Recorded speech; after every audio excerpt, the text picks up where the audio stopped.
Everyone. So, naisipan ko lang mag-video ngayong gabi habang naghihintay ako ng next live group na aking ikakandak. So, how's everyone? Dumi pa yata ako sa labi. Dry skin. So, wala lang.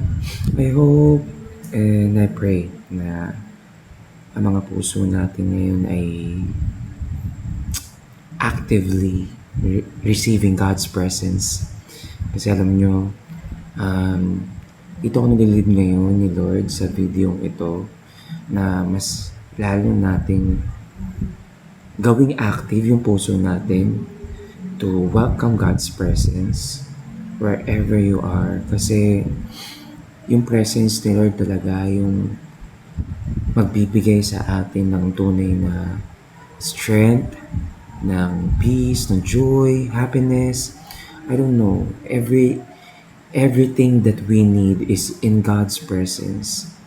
So, kung pwede lang na may pwede tayong kaadikan, presence talaga ni Lord. And I think God is leading us also tonight na talagang matutunan natin yung surrender, yung heart of surrender.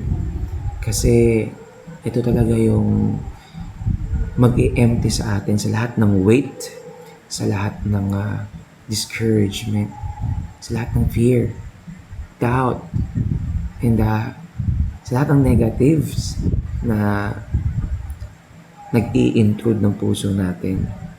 So, I hope this short video may help us to understand the move of God sa ating mga buhay. So, yun lang. And let me pray for you. Father God, I pray sa lahat na nakakanood ngayon. Kayo po mag-encourage sa kanila. Kayo mag-motivate sa kanila. Linisin niyo po ang kanilang mga puso. Let it be pure by the blood of Jesus. At hinihiling ko, Lord, na Ikaw ang magpalakas ng spirito namin. Ikaw magpalakas ng isipan namin. Ikaw magpalakas ng katawan namin. And then I pray na masundan po namin yung leading mo. Thank you for this opportunity, Lord, na maipag-pray ang mga tao makakanood nito. Sa pangalan ni Jesus.